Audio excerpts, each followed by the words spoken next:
Sejak Islam Makhachev diumumin bakal naik ke kelas welter buat nantang Jack Della Maddalena di UFC 322, dunia MMA udah penuh bisik-bisik panas.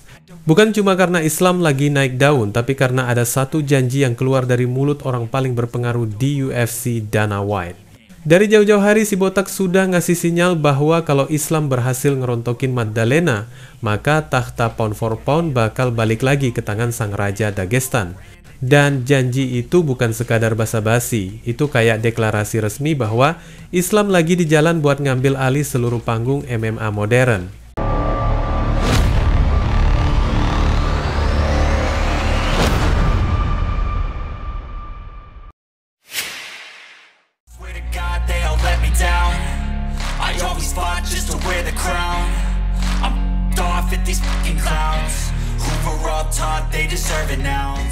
Komunitas MMA waktu itu rame banget teman-teman. Ada yang setuju, ada yang nyinyir, ada yang cuma ikut panas doang biar kelihatan ngerti.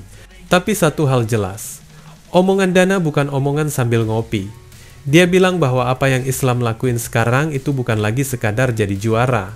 Dia lagi masuk ke obrolan tentang petarung terbaik sepanjang sejarah. Bukan terbaik tahun ini, bukan terbaik di divisi, tapi terbaik yang pernah melakukannya. Banyak yang terkejut, banyak juga yang kesel, tapi nggak ada yang bisa cuek begitu aja. Dan makin mendekati pertarungan, makin kerasa bahwa drama UFC 322 ini bukan cuma soal sabuk welter, ini soal warisan. Islam datang ke oktagon kayak lagi bawa misi keluarga besar, desa, tetangga, dan leluhur sekaligus. Semua aura Dagestan itu mengalir kayak kabut dingin yang turun dari gunung. Jack Della Maddalena yang awalnya dipuji sebagai calon muka baru divisi welter mendadak terlihat seperti bocah yang baru sadar bahwa tugas ulangan yang harusnya dikumpulin minggu depan ternyata dikumpulin hari ini. Begitu pertarungan dimulai, vibe-nya langsung beda teman-teman. Islam gak kelihatan kayak petarung yang lagi cari aman. Dia kelihatan kayak orang yang udah tahu persis apa yang harus dia lakuin. Maddalena sempat coba ngajak striking, tapi makin lama makin kelihatan jelas kalau game plan-nya ngejebak Islam itu cuma mimpi siang bolong. Begitu Islam mulai narik Maddalena ke dunia grapplingnya, pertandingan berubah jadi pelajaran langsung tentang apa rasanya masuk ke rawa berlumpur yang gak punya dasar. Semua orang tahu grappling Dagestan itu beda, tapi Maddalena baru ngerasain versi 4K Ultra HD-nya. Dan pas tangan Islam akhirnya diangkat, bukan cuma arena yang meledak, komunitas MMA seluruh dunia langsung kebagi dua. Kubu yang mengakui dia sebagai monster, dan kubu yang pura-pura sok nggak terkesan, padahal jempolnya udah panas mau ngetik komentar. Tapi apapun reaksinya, satu hal pasti, janji Dana White langsung jatuh ke atas meja. Pound for pound, balik lagi ke Islam. Dan kursi yang sebelumnya ditempatin Ilia Topuria langsung goyang kayak kursi plastik kena angin sore. Right now he is ranked number 2 in the pound for pound behind Ilia. This will knock Ilia off the number 1 spot if he beats Jack on Saturday. Topuria yang sebelumnya lagi nikmatin jadi poster boy pound for pound, mau nggak mau harus ngelihat Islam naik ke singgasananya lagi. Dan jujur aja, ini bukan sekadar urusan angka di ranking. Ini simbol siapa yang paling dominan di muka bumi kalau dua manusia ditutup dalam kandang tanpa jalan keluar. Islam nunjukin bahwa dia bukan cuma kuat, dia komplit. Kayak game RPG yang semua skillnya udah level maksimum. Dan yang paling mengejutkan sebenarnya bukan ucapan Dana White teman-teman, tapi siapa yang ikut mengamini. Paddy Pimblett, si mulut besar dari Liverpool, ikon tongkrongan pub Inggris, petarung yang biasanya lebih suka ngejek orang daripada ngepuji, justru bilang kalau Islam memang pantas disebut pound for pound terbaik dan layak masuk obrolan petarung terbaik sepanjang masa. Bayangin teman-teman, pesaing dari divisi yang sama, yang suatu hari mungkin bakal jadi lawannya, malah ngasih pengakuan setransparan itu pasca kemenangan Makhachev di UFC 322.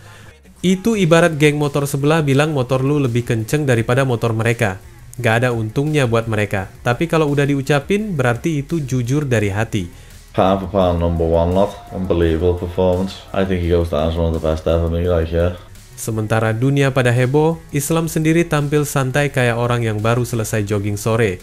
Dia nggak lebay, nggak pamer, nggak nuntut pengakuan. Dia cuma berdiri kalem dengan vibe kerja udah selesai, tinggal pulang makan. Dan justru ketenangan itu yang bikin auranya makin ganas. Kayak dia udah lama tahu hasilnya bakal gitu dan cuma nunggu semua orang sendiri. Kemenangan lawan Maddalena itu bukan kemenangan biasa. Itu bukti bahwa Islam gak kehabisan bensin.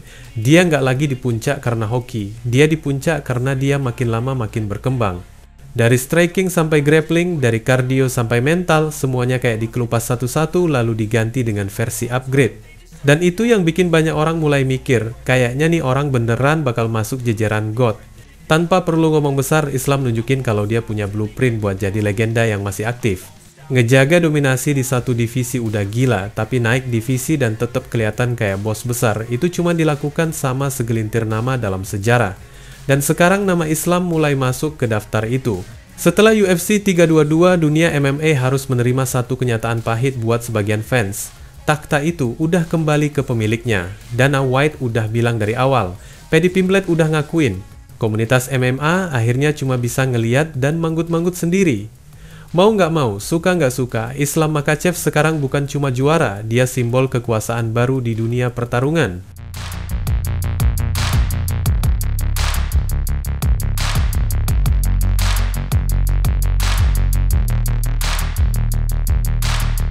Di jagat MMA nggak ada yang lebih pedih daripada momen ketika seorang mantan juara harus ngelihat kejayaannya runtuh pelan-pelan. Dan malam di UFC 322 kemarin jadi salah satu malam paling kelam buat Leon Edwards yang dulu pernah berdiri di puncak divisi welter sebagai raja tak terbantahkan. Tapi kali ini MSG berubah dari panggung impian jadi panggung mimpi buruk yang nggak bakal dia lupain seumur hidup. Edwards masuk ke pertarungan lawan Carlos Prates dengan beban berat di punggungnya. Dua kekalahan sebelumnya udah bikin banyak orang bertanya-tanya apakah masa kejayaannya udah lewat. Tapi dia datang dengan aura petarung veteran yang percaya diri bisa ngebalikin keadaan. Prates emang lagi naik daun dan jadi favorit di mata komunitas Fighting Nuts, tapi Edwards punya pengalaman dan IQ bertarung yang udah terbukti. Dan bener aja teman-teman, ronde pertama kayaknya berjalan sesuai skenario Edwards. Dia langsung nunjukin kenapa grapplingnya dulu bikin para kontender welterweight pusing 7 keliling. Prates digendong, diguling, ditidurin, dan dikontrol kayak lagi jadi tas ransel. Dari clinch sampai body lock semuanya diperlihatkan dengan rapi. Edwards kelihatan kayak petarung lama yang akhirnya nemuin ritme lamanya kembali. Tapi MMA itu olahraga paling nggak bisa ditebak. 1 detik lu di atas, detik berikutnya lu jadi highlight KO. Memasuki ronde kedua, awalnya kelihatan Edwards masih pegang kendali. Footwork rapi, pressure stabil, dan Prates belum dapat momen berarti.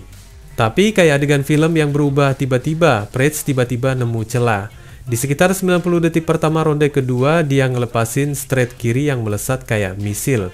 Pukulan itu mendarat telak di dagu Edwards dan langsung bikin mantan juara itu jatuh tersungkur dengan mata yang berputar ke belakang. Semua orang di arena langsung nahan napas. Dan kayak udah jadi SOP MMA, begitu petarung jatuh dalam posisi rawan, Prates langsung loncat buat ngasih finishing lewat ground and pound. Edwards udah nggak bisa ngasih respons berarti, dan wasit pun harus nyetop pertarungan. Dalam sekejap seluruh arena berubah senyap, kayak mereka baru nyaksiin legenda yang kejatuhannya nggak ada rem. Dan disitulah drama terbesar mulai muncul teman-teman. 3 kekalahan beruntun bukan angka yang kecil. Buat seorang mantan juara, itu tanda tanya besar. Komunitas MMA mulai ngebahas arah karir Edwards, dan beberapa suara sudah secara terbuka menyuruh dia buat mikir serius soal pensiun.